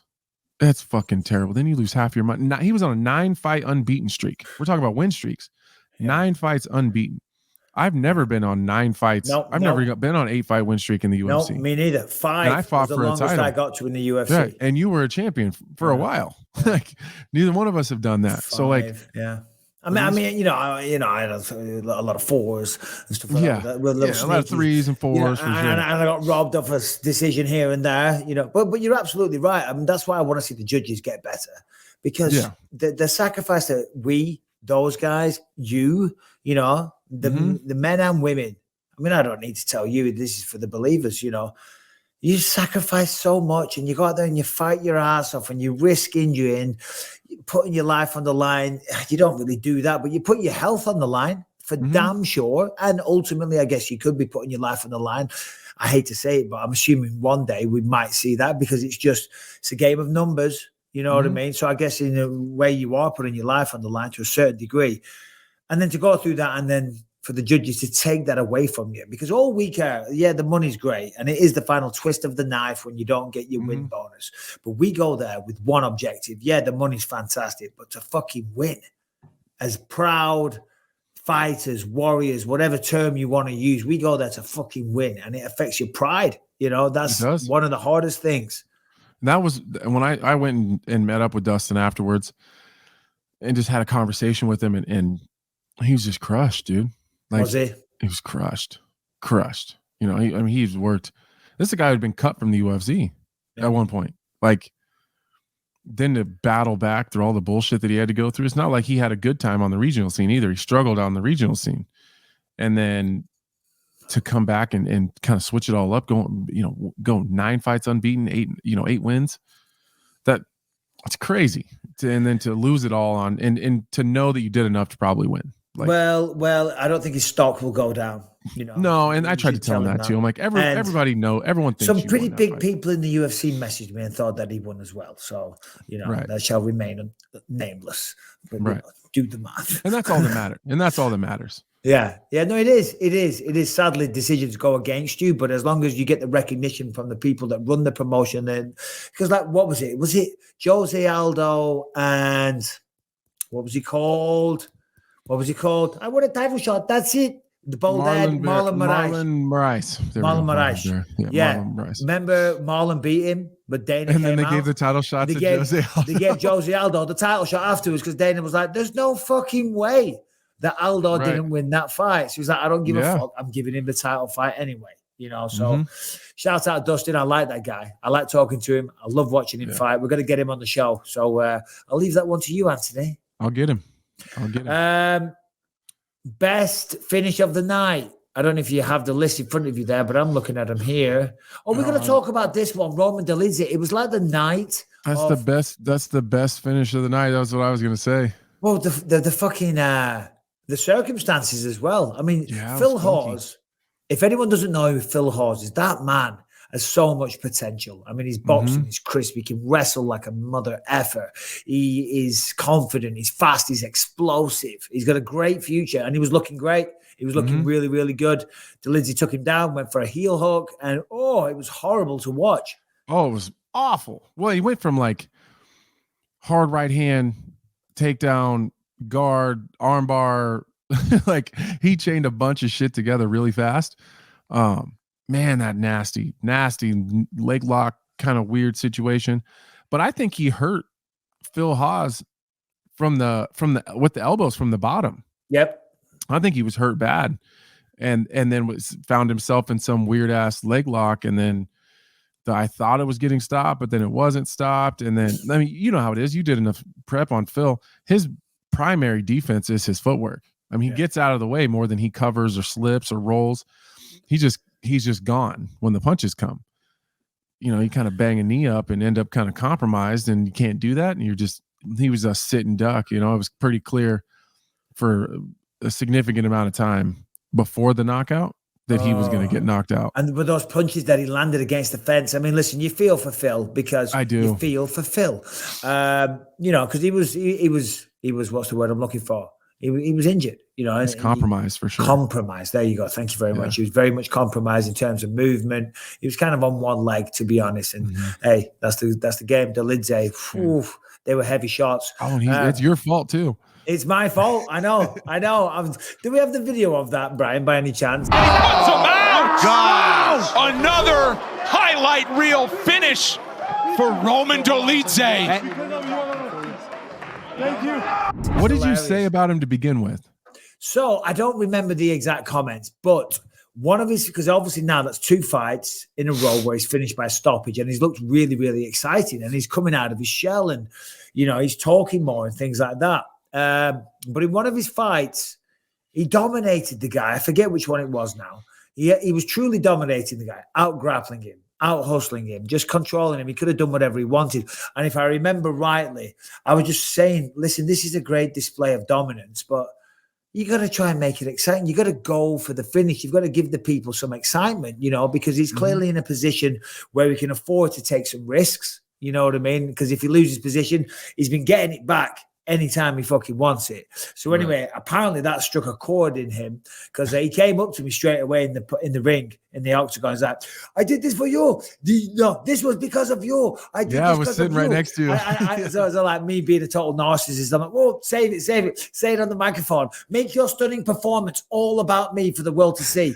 And yeah, no, he just said, he obviously took that to heart. You know what I mean? Yeah, he did. I was one of those fights. I was sitting next to you, and he came right to you. Like he looked for you immediately. No, like where is Michael Bisping? I was like, oh shit, I'm out of here. This one's on you, Mike. Who else was doing that? There was another one on the night. They were screaming and shouting at me, but I love it when they do that. Today's episode is sponsored by BetterHelp. BetterHelp offers professional counseling done securely online. So if you feel like there's something interfering with your happiness or preventing you from achieving your goals, you need to check out BetterHelp. I say it all the time. We're all going through things. A lot of stuff goes on in our mind. We overthink things. We get paranoid. We have temper problems. We have things eating away at us. We have addiction issues. There's a whole host of things that will be affecting your performance in life and affecting your mental health. So speak to somebody. But sometimes speaking to someone is very daunting. You know, you've got to make the appointment. You've got to walk in. It's all a bit weird. You've got to drive to the other side of town. It can be expensive. You get caught in traffic. You got to park the car. It's a whole to-do. It's a whole thing. Well, that is where BetterHelp makes it very, very easy. Okay, once you sign up, BetterHelp will match you with your own licensed professional therapist who you can communicate with in under 48 hours. If you don't like the guy or girl that you're talking to, that's easy. Switch them out. You do it all from your cell phone, laptop, whatever you do. So there's no sitting in traffic. So it's perfect if you've got a busy schedule. Listen, this is not a crisis line. It's not self-help. It is professional counseling done securely online. And BetterHelp is committed to facilitating great therapeutic matchups, as I said, so you can switch them up, the counselors I'm talking about, if you need to. So listen, take charge of your mental health. Something bothering you? Talk to somebody. Right now, go to betterhelp.com/believe to join the 1 million people who have taken charge of their mental health with the help of an experienced professional. One more time, betterhelp.com/believe. That is better, HELP.com/believe. You're going to get 10% off your first month. Betterhelp.com/believe, 10% off. Harrington, what is going on with Kanye West? Other than losing his goddamn mind. I mean, a whole... He got no money. Okay. Well, I mean, broke is a bit of a stretch. Anthony Smith. So he was worth almost $2 billion with the Yeezy deal with Adidas. After Adidas dropped him, it is estimated that his net worth went down by about $1.5 billion, bringing him to only $400 million. Now, his fans responded, said this is unacceptable. Kanye needs to be a billionaire. And they started a GoFundMe to get him back to billionaire status. They've started a GoFundMe, Anthony. So Kanye West will become a billionaire again. What is going on in people's minds? If you only got $400 million, he's going to have to really start cutting some corners. I pity him. You have to sell a couple cars. You have to bring his full coverage insurance down to liability only. He's only got. Can you get liability insurance on a Bentley? 400 million. Like if he's got any half decent fucking investor, like business manager, will get him a 10% return on that. That's $40 million a year in interest alone. I don't think he can get by on that. I don't know. You have to start looking at the dollar menu at McDonald's. Start getting the McRibs. This is the thing. Well, he has got a limited time. If you were watching the show last week, there's GoFundMes for everything these days, isn't there? For absolutely bloody everything. And some of them are phenomenal causes. They really are, to help people that are poor, or they're trying to raise money for operations and things like that. But a lot of them are just total bullshit. And this is going to be one of the stupidest I've ever seen. Well, there's no way that money is actually going to Kanye West. Like, if I was smart, I would have came up with that idea, created a GoFundMe to get Kanye West back to being a billionaire, and just kept it. Well, to be fair, I don't think it's really paying off too well. I think so far, and Brian or Harrington, just correct me if I'm wrong, I think they've only got $5 in the account. Really? Yeah, exactly. Oh, that's awesome. Have you been keeping up with Kanye, though? Because he has gone, in his words, and I'm going to be careful with what I say here, DEFCON 4 on the Jewish community. And, he's talking all kinds of madness and craziness and anti-Semitic rants. And he's, there's a little part of me, obviously, the things that he's saying, there's no place for that at all. Let's just start with that. We know that. But there's a little part of me that I think what's the word? Not sympathize, but I feel sorry for the guy. I feel sorry because I think he's clearly mentally ill. I mean, he's diagnosed as bipolar.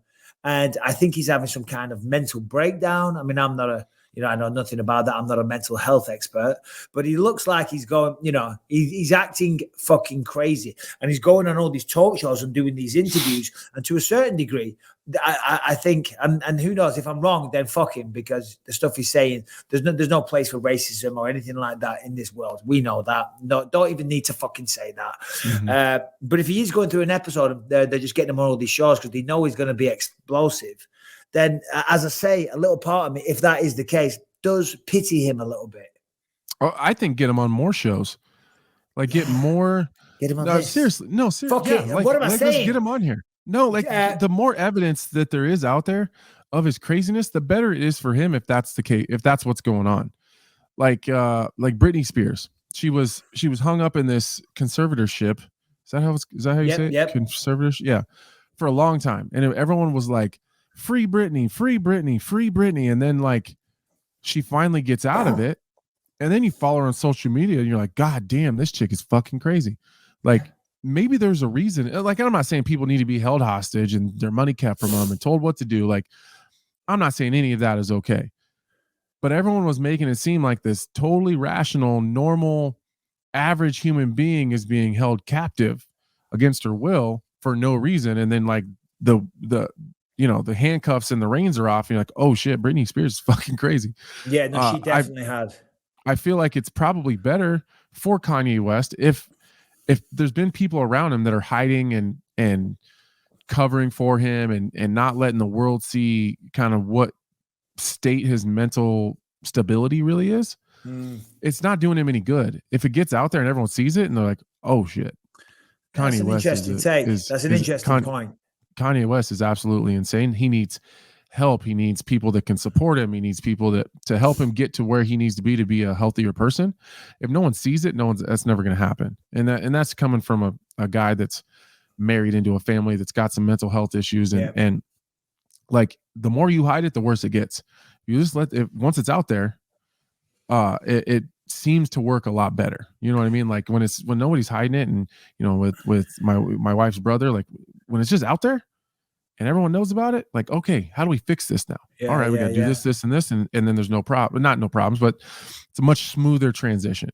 When everyone's hiding it and you're trying to just keep it all under the covers and stuff it under the bed and sweep it under the rug, and it didn't happen. It fucking happened. The more you hide it, the worse it gets. Yeah, no, that's actually really smart words, actually. And it's a perspective that I never considered, to be honest. And you're absolutely right. I mean, who knows? Who knows if he is mentally ill? I know he is clinically diagnosed as being bipolar. I don't think it takes an expert to just see. No, he's out of his mind. I mean, I don't know if you saw the interview. I don't know what the term would be, but that's a guy that needs some help. I don't know what that means. I don't know what the term is. What the diagnosis is. He needs some help. Paranoia, delusions. You know, that everyone's out to get him and they're trying to take his money and they're trying to fuck him. I mean, he got dropped by Adidas, That's what makes me, I kind of feel bad. Gap. All these brands dropped him. So like he turned up. But do you see what happened? He showed up. He went to the Skechers head office unannounced. Just bounced in and got thrown out, walked out by security. Do you know what I mean? That's not a guy that's thinking straight. Well, you don't even call ahead to arrange a meeting. Kanye West just rocks up, cold calling. You imagine you get a knock on the door. You know, typically it's a salesman. It's Kanye fucking West. Yo, what up, fam? You know? So I got these shoes, baby. I can't do a fucking Kanye West impression. That's for damn What happened on you were going to bring up something with Piers Morgan? Oh, no, I watched it. I walked in the other day and Callum was watching Piers Morgan interviewing Kanye West. And, you know, it was very explosive, of course, some of the things he was saying. But he had some good ones as well. He had some good, funny lines. Do you know what I mean? He's fucking out of his goddamn mind. Yes, Harrington. If I send the email, can we get him on?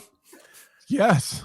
If he says yes, you guys. I'll take control. I'll answer for Michael Bisping. Yes. Yeah, no, absolutely, Anthony. Feel free. Hey, you get Kanye West on here, Harrington. Then who knows? All those comments in the comments in the comment section of getting you health insurance. Maybe we get you health insurance. By the way, I don't employ Harrington. He's a Gas Digital employee. Everyone's like, Bisping, you cheap fuck. Get the man health insurance. I'm like, speak to Gas Digital. Don't speak to me.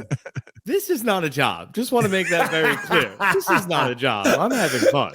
Harrington, come back on. Throw something else at us. Throw us an MMA story. Okay, MMA story. So I wanted to follow up with this thing because Volkanovski said that it's the featherweight division that has been holding him up, right? Not the other way around, right? He's been wanting to fight. He's been wanting to get in there and be a more active guy. With a win in UFC in Perth, he said he wants to just be active in both divisions throughout the year. Do you think that's an actual possibility? Well, the problem with that is, and of course, Volkanovski is going to say that. And I don't doubt for 1 second that Volkanovski is being 100% authentic and real about that. Of course, you know, that's the dream scenario. Be a champion of two-weight divisions, fight every 3 months, defend it like crazy, make ridiculous amounts of money, retire as a legend with a massive fat bank account. However, in a sport as brutal as this, when you're fighting the number one contender every 3 months in his mind, in two weight classes, injuries happen. Things go wrong. Do you know what I mean? And I think that is what the UFC are probably very aware of, and B, what some of the other contenders are aware of. They're like, I know you want to do that, and I'm sure you would do that. And who knows, in a perfect world, maybe you could do that for 6 months. But eventually, something's going to happen. Yeah. And two of the toughest divisions in the UFC.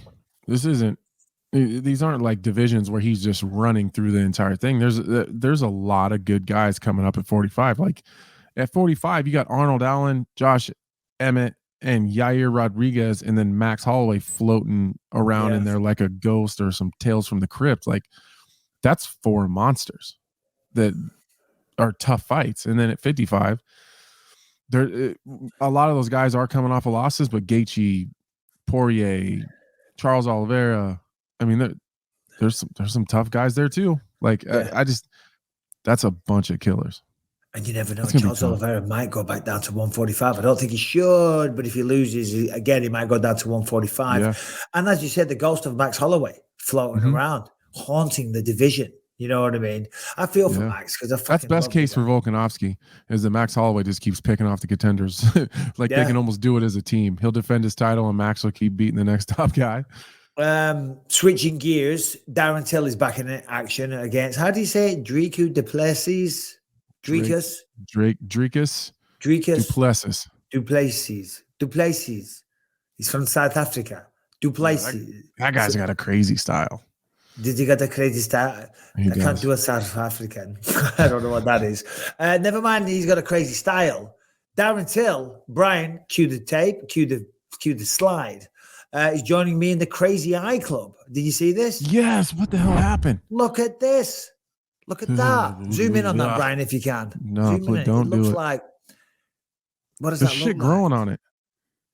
What does that look like? Nick. Oh, she's a nurse, right? She is a nurse. It looks like, I don't know. This is Darren You know Till's exactly eyeball. what that looks like. This You don't visual wanna is say it. killing me right now, guys. Say it, Harrison. What do you think it looks like? What is That that? clearly looks like a vagina. Well, that's what it Why looks is there like a shit rotten growing on it? vagina. I feel like that's probably being pushed up from underneath. I think it's just. Oh, it's just swollen. That's like the tissue underneath of it. Yeah. Ugh. Yeah. It's nasty. Yeah, it's gross. So he's been punching. So sorry, your lady says that it's swelling essentially. Yeah.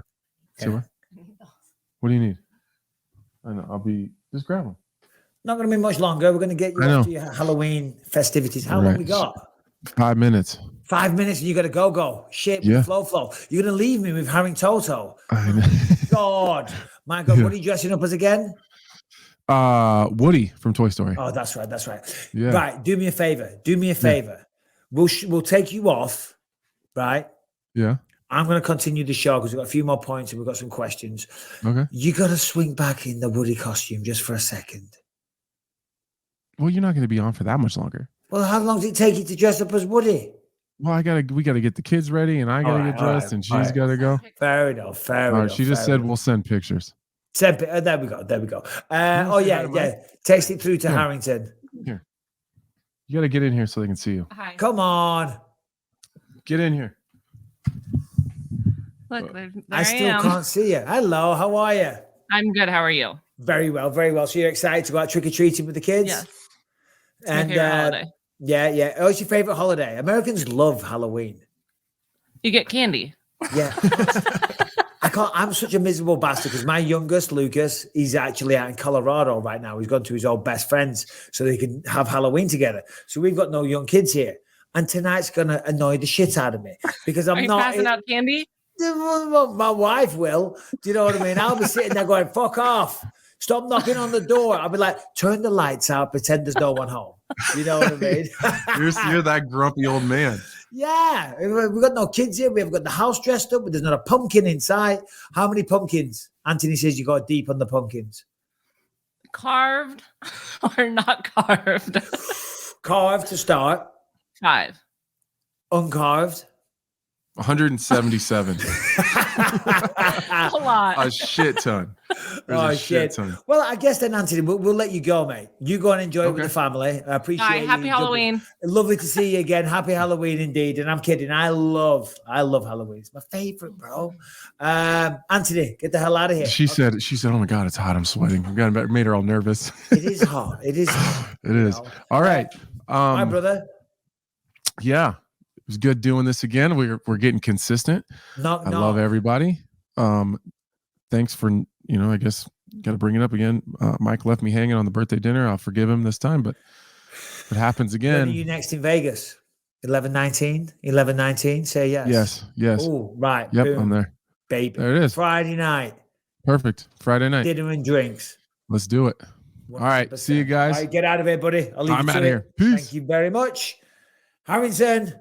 Yes, sir. Don't leave me floating about like a ghost in the wind or whatever he said, whatever reference you said earlier. Yeah, just going back to Darren Till. I mean, that looks nasty. When's his fight? It is scheduled for December 10th, right? Yeah, December 282. Yeah, I think he'll be all right there. If the medical professional there says that it's just swelling, it looks nasty. And I think if there was any chance of him having to pull out, I don't think he'd be posting on social media because he's busting his ass. He's out in Thailand right now. He is going hard, but that's a tough fight. It is a tough fight. And that first still in that image is him at the ice bath in Thailand, which I don't know. Have you ever done anything like that? It seems like it's a super famous spa that a lot of fighters go to, but you have to assume if he's got that much ice on hand and he's doing the full cryo, any kind of swelling in his body is going to be taken care of. Yeah. Well, the ice baths are so helpful. You know what I mean? Yeah. I've done ice baths for plenty. They suck. Well, saying that, they only suck for the first 2 minutes. When you first get in, there he is, looking lean as well. Yeah. Looking lean. Listen, Darren's still got a great future, man. I still say he can be champion. He can be champion. He has the tools. He has everything he needs. You know what I mean? He just lost his footing a little bit recently. You know, he'll learn. He'll get better. I'm excited for that. It's a tough fight, though. Duplessis is not a walk in the park for anybody. But stylistically, it's going to be a very, very fun fight.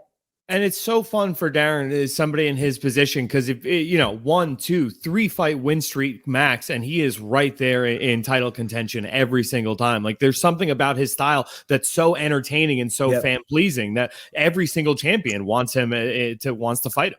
Yeah, and he's entertaining in general. You know what I mean? Darren is a very, very funny, charismatic guy. And as you say, Izzy's dying to fight him. Because Izzy sees it as a fun, stylistic matchup. Okay, let's just get to what else are we missing here? What are we missing? I want to see if you want to talk about this. Henry Cejudo. He's been calling out everybody under the sun. So he said he wants an Aljamain Sterling fight. He's willing to fight him in Perth, Australia. He came out recently and said, hey, Dana White, since Denzel Sterling wants to work on his rap career, he could be called Lil Power. How about me versus Ronald Meth Donald at Sugar Sean MMA for interim title in Australia? I'm short, so I'm used to being down under. Yeah. Why can't Cejudo fight Aljamain Sterling straight away? So Aljamain Sterling has not. He said that he's more interested in a Sean O'Malley fight than he is in a Henry Cejudo fight. Well, yeah, of course. And this is no disrespect to Aljon, and he's joining us Thursday, by the way. It's no disrespect to Aljon, but of course, when you look at Henry Cejudo and you look at Sean O'Malley, whilst they're both great fighters, stylistically, O'Malley should be an easier fight. I mean, he's not got the most sensational takedown defense. Aljamain's a tremendous wrestler. That's how he wins his fights. Henry Cejudo is a bloody gold medal Olympic wrestler. Do you know what I mean? So it's definitely at best going to nullify Aljamain's style. So, but I'm not sure. I'm sure I heard a rumble or a rumor somewhere that it's going to be Aljo next. Is it really? No, sorry, not Aljo. Cejudo. What did I see? I thought I saw a tweet. That's not an official thing from the UFC or anything. I saw a tweet or something somewhere. I thought maybe I'm wrong, but it was in the notes that they were trying to line that up, for UFC 284, and like that's what all the sites were saying a week ago. But it seems like right. So that was reported on the websites. That's probably why I had that in my head. Right. So I'm saying if Cejudo is getting it back, that's not going to happen, then, he's calling for the interim title fight with O'Malley. No word yet from Aljo, so we'll certainly ask him when we have him on the show later this week, which I'm excited for. But would you be interested in seeing an interim fight, if Aljo is out for an extended period of time? Yeah, but why would Aljo be out for an extended period of time? I mean, we can ask him on Thursday, but I mean, according to Cejudo, it's to go work on his rap career, whatever that means. Nah, take all that with a pinch of salt. You know what I mean? Of course. If he is taking time off to go do something else, they will bring in an interim title. But I don't think that's the case at all. That's Cejudo just talking shit. It's funny though, isn't it? Look at bantamweight as well. Really starting to heat up. Obviously, Cejudo coming back is huge. Chito Vera's bloody doing big things. Aljamain, of course, the champ, Cejudo, O'Malley, Piotr Jan. There's a lot of big names and very talented fighters down there now. Another interesting fight concept. Cody Garbrandt wants to run it back one more time with TJ Dillishaw. Says that he too was injured before their first fight. After TJ was talking about having shoulder issues leading all the way back to the Cody Garbrandt fights. Said he wants the trilogy and EPO can't save you this time. Yeah. Well, of course, Cody wants that. And again, TJ Dillashaw, Cody Garbrandt. I mean, I know Cody. I like Cody, so I've got to choose these words carefully. But he kind of fell off a little bit. You know what I mean? He lost a few fights and whatnot. But he's still, I always enjoy watching Cody fight. And I understand, of course, he wants to fight TJ again. Lost to him twice. Then it came out that TJ was on the EPO. So he wants to fight him on what he perceives to be a level playing field. And I have no qualms with that whatsoever. Excuse me. And I'm sure TJ would love to have what he would perceive as a very winnable fight coming off the back of, a bad stoppage and being in the situation that he's in. But I don't think TJ is going to be fighting anytime soon, to be honest. Yeah, TJ said he is going to need surgery and he's looking like he's going to be out for at least the rest of this year. Yeah. Oh, no, sorry. It said he's going to be out for a year. My mistake. John Jones, just changing subject. He's back up to his old tricks. He's tweeting at Stipe Miocic. I'm just looking for it here. He says, I'm bringing all the heat at Stipe Miocic. I got that fire you could never put out. Sign the contract. UFC 282. So, what is he saying, that there's been a contract sent? So he's saying that he has it on his side, that he is ready to go for this. I'm assuming that means that he has signed his side. Nothing has been shown. He hasn't shown any pictures. Yeah, I was going to say, if there's a contract being sent out, then there's a fight booking imminent. But I don't know, for him to say sign the contract. I mean, people say shit like that, don't they? I think, who was it? Dylan Dennis was saying it. Jake Paul might have said it to me once. I'm like, what do you mean? What contract? There's been a few times over the years, I think in the UFC, a couple of people sent the contract, Bisping. I'm like, I haven't had a contract sent. Okay. And if I did, I would sign it. But, I mean, who knows? I want to see Jones back. It's like we have this conversation every goddamn week. I feel like that is the Hail Mary. Like, there's something about that for a fighter where it's like, I'm just going to try to stir something up here. I'm the 7th ranked guy in the division. I'm just going to send it out to the champion. Sign the contract, bro. Come on. What are we waiting for? Yeah, the ducking the number 7 guy. All right, real quick, I just want to talk to you about AG1, which is a tremendous product, which comes from Athletic Greens. Basically, look, listen, everyone's saying you got to get more fruits and vegetables into your diet. And we do. We should, but it's hard. It's time consuming. Sometimes you don't have time if you're working hard and you're trying to go to the gym in the evenings. Your diet can suffer sometimes. AG1 makes it very, very simple. It's 1 little scoop, stick it in your water, give it a stir. Number one, it actually tastes very, very nice. But the amount of goodness that you get out of it, you are absorbing 75 high quality vitamins and minerals, whole food sourced ingredients, probiotics, and adaptogens. So you can start your day right. And this special blend of ingredients supports your gut health, your nervous system, your immune system, your energy, recovery, focus, and aging. As I say, it tastes delicious. It takes 5 seconds. You put 1 scoop in a bit of water, give it a stir, and off you pop. Who knows? Maybe you like it lumpy. I don't. I give it a stir. But right now, it is time to reclaim your health and arm your immune system with convenient daily nutrition. As I said, just 1 scoop in a cup of water every day. That is it. No need for a million different pills and supplements to look out for your health. Okay, so to make it easy, Athletic Greens is going to give you a free 1-year supply of immune supportive vitamin D and 5 free travel packs with your first purchase of AG1.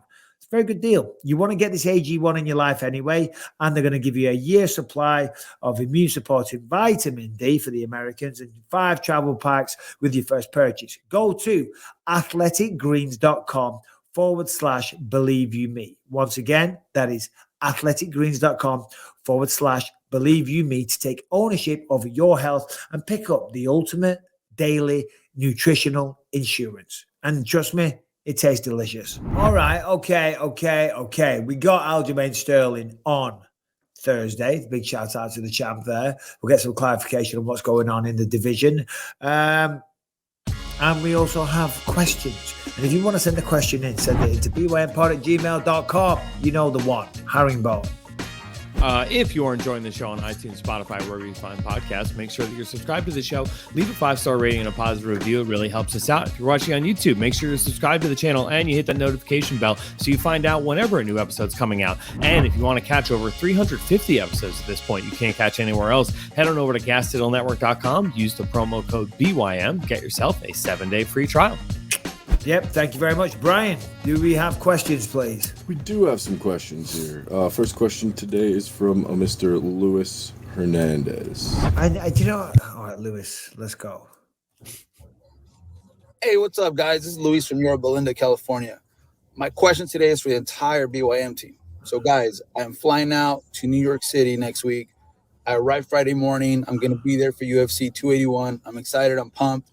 But I got some time to kill, guys. So, Brian and Harrington, what are some good recommendations for pizza, chopped cheese sandwich, and some good local beer or a craft brewery place? I'm staying in the Manhattan area, but, I mean, obviously, I'm down to go anywhere. I got time to kill.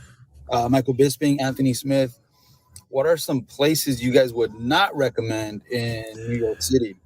Maybe some, or maybe not even try that chopped cheese sandwich. You guys would recommend against that. So, yeah, man, keep up the good work, guys. Harrington, congratulations, buddy. Thanks, man. A long way, dude. You've come a long way. Welcome to the club, and happy for you, man. Love the podcast. Bye. Well, thank you very much for the question and the love, but don't get Harrington too big-headed. Harrington, where would you recommend? Brian, where would you recommend? So pizza, there is 2 recommendations from me, both in Brooklyn. I'm going to say Lindustry in Williamsburg. It was featured on Action Bronson show. It's incredible. And Paulie G's in Greenpoint is incredible. They have like sesame seed on the bottom of their pepperoni slice. They put the hot honey on it. It's so good. I'm starving. Yeah? What about Little Italy though? Do you not really go down there to find pizza and stuff like that? No, I don't really go there for pizza. Is that just like a bit touristy and people go there because they expect to find really good Italian food, or not the case? It's going to be a different kind of pizza that you find there. It's going to be like thin crust, like Italian style pizza. Yeah, I like that. Right. Yeah. For me, if you're going for an Italian meal in New York, the premier spot to go to is Arthur Avenue in the Bronx, right? And like that's what like people. If you're into real good Italian food, like that's the spot to go to. Let me ask you this. And I think I already know the answer. Thin crust or thick crust pizza, which one would you go for? Oh man, paper thin.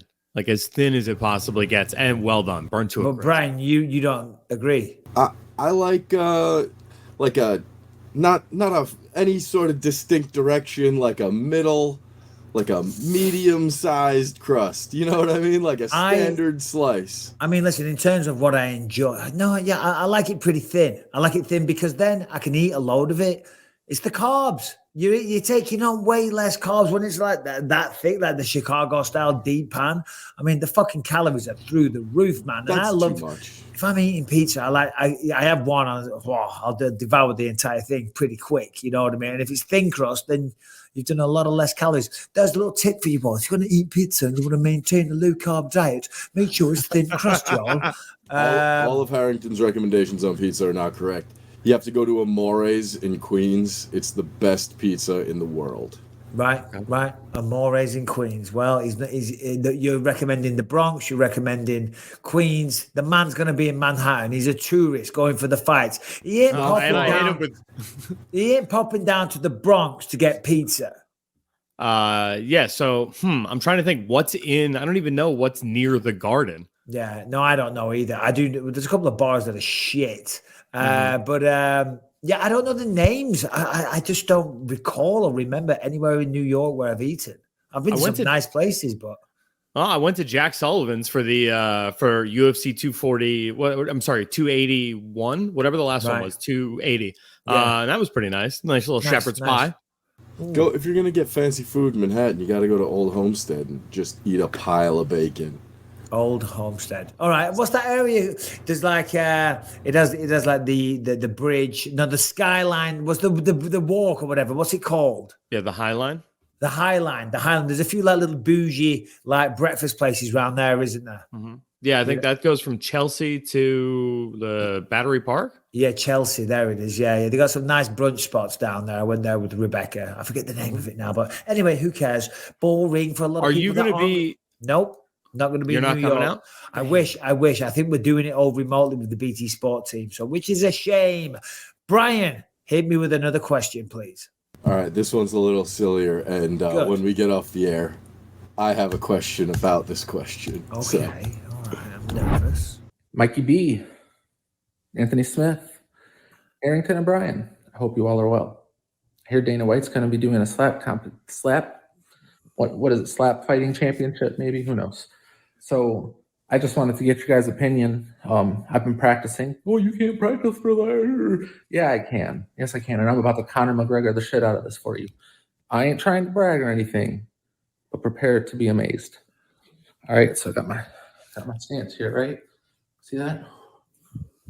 Twist stance. All right, now be ready. Count the rotations. I'm gonna do it twice, then we're gonna go for it.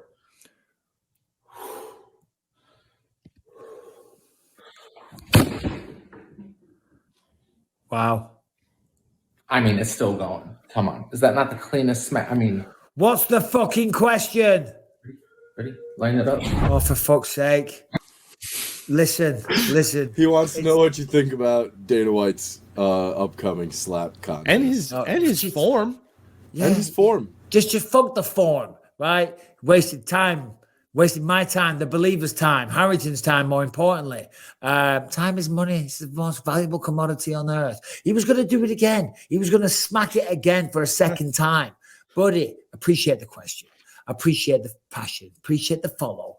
But, bro, anyone else as well, you got to get to it quicker. You know, this is not your little 15 minutes of fame where you fucking get a 15-minute section on the podcast. You know what I mean? But thanks for sending the question in. Do you know what? I think it's great. Hey, listen, I know I see some purists, if you will, or some people laughing and talking shit. It's like, he can't dip his toes into other business endeavors. You know, it's completely separate from the UFC. You know what I mean? It's like Dana White and what other partners he has involved. I don't think it's under the UFC umbrella. Really? I might be wrong there. I might be wrong, but I don't think it is. I don't know. I'm not sure. But still, listen. I've watched. You know, I never thought. I've watched a couple of them. I actually found them very, very, very entertaining. Do you know what I mean? The people involved are absolutely fucking nuts. Do you know what I mean? They are some car crash TV, shall we say? Do you know what I mean? There's some fucking characters, man. So do you think there is any kind of training that can go into that? Or is that just the biggest, strongest, toughest guys are going to win? I don't know, but I thought the question was going to be who would win in a slap boxing contest with me and Anthony Smith. That's what I thought he was going to say. And when I did that film recently, I did a fight scene with Martin Ford, who's fucking gigantic, right? And we'll get him on the podcast, actually, because he said he'll come on. But he's like 6'8" and weighs like 350 pounds. He's a gigantic human being. And he punched me in the jaw, right? And this is like 6-7 weeks, about 6 weeks ago now. I still can't bite properly. It's like my jaw's all still swollen at the back. But it's nothing. I've had it a million times when I was fighting. Do you know what I mean? You get a cut with a good one, it takes a bit to go down, but it's still sore. So I was going to say I would have to bow out. And I would have to put Harrington in my place. But here's a good question. Brian, and I don't want you guys to argue again, but Brian versus Harrington in the slapboxing contest. Number one, who would win this? And B, can we do this, a slapboxing? Sure. Slapboxing, right. Let's do it. We can set this up in Las Vegas. We know we're going back for Skankfest next year. Listen, not everything's a fucking advert for Skankfest, okay? God bless you all. Do you know what I mean? But I'm not a part of Skankfest and I won't be going. So we'll be doing this on a live episode of the podcast. But can we get a commitment from the pair of you right now? Sure, why not? Of course. Slapboxing, Harrington versus Brian. We settled the beef once and for all. Whoa, slap boxing or slap fighting, like where we stand? You take it in turns at slapping each other in the face, hard as fuck. All right, and you get 3 slaps each. That's it? Well, I don't know. We'll figure out what the fucking rules are, but that's what I'm saying. You know, you're not fighting, just slapping each other. You're going to take it in turns to tee off on one another. Brian, are you in? Oh, yeah. Harrington, are you in? This sounds fun as hell. I'm certainly sounds amazing. It's certainly made the live fucking podcast that we will do eventually a whole lot better. Oh, my God. I'm down. Let's do it. I'm all the way in. Good. Next question, please, and then we'll wrap this one up. So we got one more question. This one is a little longer. Give me 1 second. I have longer than the other one? It is longer than the other one. I'm sorry. People like to talk. God. Here, this one is from John Howard. Good old John. Brian and Harrington and Anthony, hopefully you're there as well. I'm an aspiring MMA athlete, and I've had a couple Muay Thai fights in Bellingham, Washington, where I am. The MMA scene is really hard to get into unless you've proven yourself to the guys that say they matter. And I was wondering, because you guys have kids as well, and I just had my son almost a year ago, and I kind of forced my family to let me have a couple fights when he was first born, which was really rough on them as far as the caretaking went for me to be able to train pretty much until bedtime every single day after work. And I have such little time in my life to be able to do things like that. I was wondering if you had any advice on how to bide my time better, or what I need to do as a new father with little to no sitters for me to train, because I'm burnt out by the time I'm done with my 8-hour shift, which is basically a 10-hour shift with drive time. Anyway, I feel like you guys get what I'm saying. Finding time for training is hard, and I feel like I have to do this, and it's my only route of being successful to provide for my family, because I'm a high school dropout and I made a lot of mistakes in my life before I had my kid. Anyway, I'm hoping you guys can shed some light on all of that. Sorry I'm making this while driving. I know it's irresponsible, but that just goes to show how little time I have that I have this while driving. Anyways, shut up. Right, I'm joking. Get your eyes on the goddamn road. Thank you for the question. We're just kidding, of course. But once again, long-winded. Whilst driving, recording yourself. My God. So essentially, what he's saying is, I'll paraphrase this in a little shorter. He's got a child. 1 year old, I believe. He wants to train to be an MMA fighter. He still has to work full time, and obviously that's going to put a lot of strain on the relationship, and strain on time of seeing his kids, financial strain, and all the rest of it. Do we have any advice? Right? Essentially, yeah. Well, he never mentioned whether or not he's still with the mother of the child. I believe that they are. They must be, right? Yeah. He said he forced his family to let him. So unless he's like, so realistically, he's just got to be honest with himself, because he looks like he's young enough. You know, he looks like he's early 20s, I'd say, something like that. Yeah. Congratulations, by the way, on having a child. You know, one of the best things that you can ever go through. It'll change your life. But if you want to do this, and obviously you're in your early 20s, be honest. Be honest with yourself. Do you think you've really got what it takes? You know, are you having the kind of results that you need to be a successful pro in the gym? Are you sparring with people and it's going your way? Are you known in your little gym or your little circle, you know, for always being that kind of guy? Can you fight? Have you got the mental toughness? Do you have the ability, the athletic ability? You know, can you endure full training camps? If all of that, if the answers to them is yes, then you've got to go for it, because that will be something that eats away at you for the rest of your fucking life. My dad said to me, "Why are you doing this?" I said, "I don't want to be sitting on." When I told him my idea and I was going to quit work and move away, he said, "Why are you doing this?" I said, "Because I don't want to be sitting on a bar stool or sitting on a couch in my mid-40s saying, fuck, I wish I'd have tried it," you know? And you don't know. So, but you got to be honest. You can't just, because you have got a family and that is your first obligation is to them. You know what I mean? Your son, your wife, your girlfriend, whichever she is, you know, you're the man of the house. And I know we live in this world where everything's equal and chivalry is fucking dead, but still, you're the man of the house. Do you know what I mean? So you can't go fucking off on some wild goose chase of an endeavor, abandoning your family and making them suffer because you're just living the lifestyle of Jack the Lad when it's never really going to go anywhere.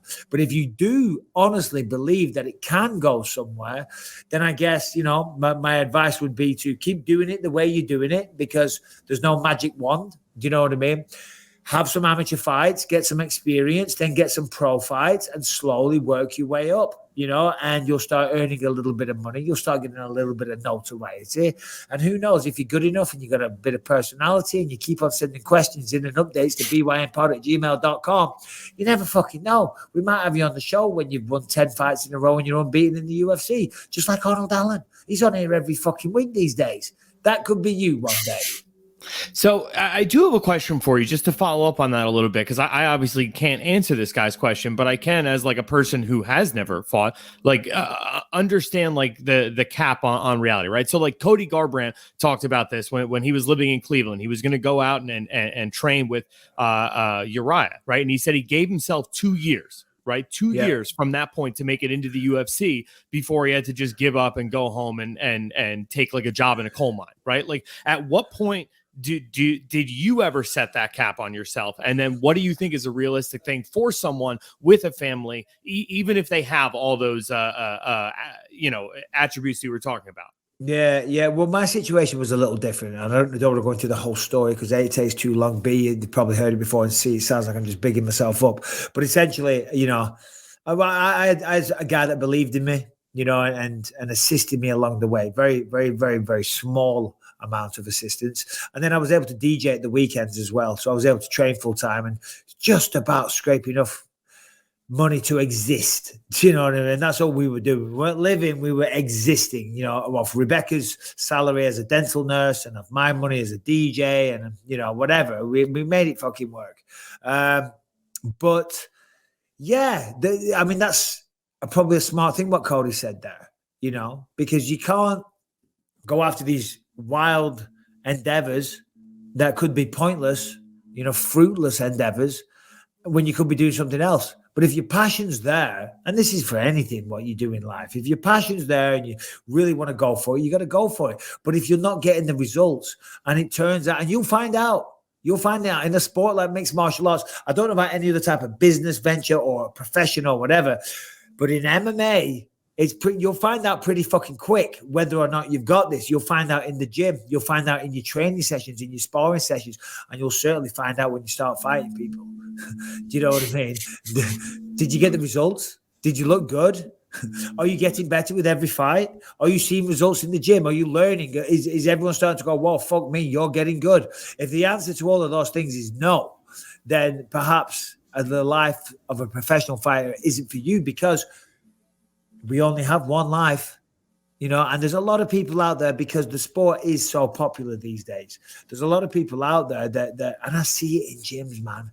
And sometimes it's heartbreaking because they want to be a professional fighter so badly, you know, and they love the sport and they love martial arts and they love competing and they love training. And they're often the first ones there and they're the last ones to leave, you know. But they're never really going to make it because they just haven't got it. Do you know what I mean? But and sometimes you want to say to them, but you can't, because you don't want to shatter their dreams and you don't want to break their fucking heart. But sometimes you want to say, are you sure this is really for you?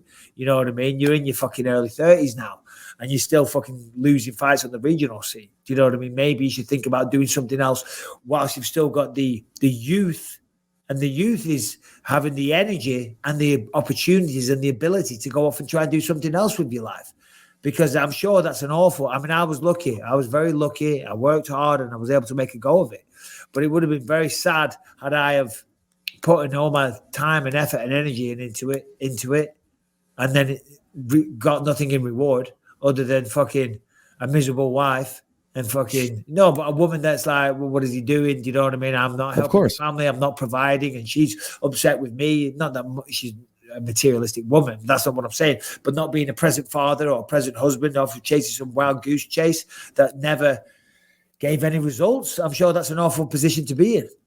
Right. So that's like I don't know. I think that is very cool that mixed martial arts is like that, right? Where there is such tangible results, not like music or acting or something like, you know, something like John Hamm, who 15 years into his career gets Madman and all of a sudden he's the man, you know? Yeah. No, but you're right, because that's a good example. Like, let's just say you're a young, because I meet these people as well. I knew a couple recently, young lads, friends of Ellie's friends, you know, and they wanted to be a rapper. You know, and they played me some of the stuff and it's fucking garbage. Do you know what I mean? And they're aspiring, you know, they want to be hip hop artists and they're putting all the time and effort into that, because that is subjective. The beauty is in the eye of the beholder. And sometimes if you're making music or you're trying to be an actor or you're an artist or whatever it is in that kind of genre, in your mind, you think this is fucking awesome. But in mixed martial arts or boxing or any kind of combat sports, wrestling, whatever, the results are in the mat, on the mat, in the cage, in the ring. And if you're not getting them, then you probably fucking suck. Interesting. All right. Well, yeah. Then at that point, why not take a couple of years?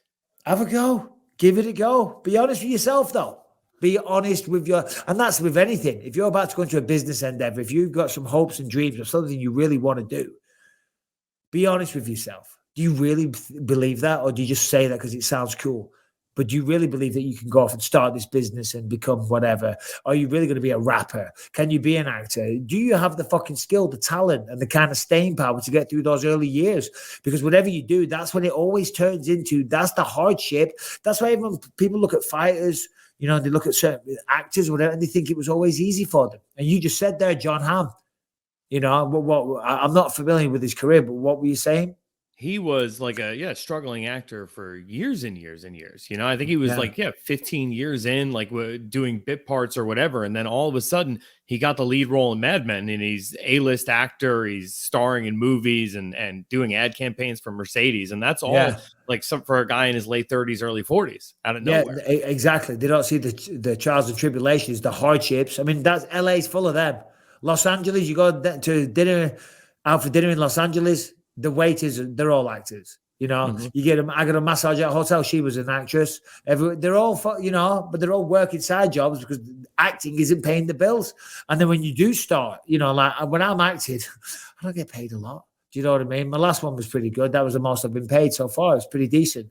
But most of the time, it's very, very little. It's not a lot because guess what? You're not a fucking movie star. Do you know what I mean? You might get the part, but you ain't a movie star. You ain't paying the bills. You're not the reason why everyone's going to go watch that show or that movie. You know what I mean? So it's tough until you get to the top. Anyway, that's it. That's the show. Thursday, we're back. Aljamain Sterling will be on deck. If you have any questions for Aljamain, send them in, please. BYMpod@gmail.com. We'll put a little poll out. Harrington put a Twitter thing out as well, asking for some questions, and we'll ask them on the show on Thursday. But until then, be well. Thank you, Anthony. Thank you, Harrington. Thank you, Brian. And happy Halloween.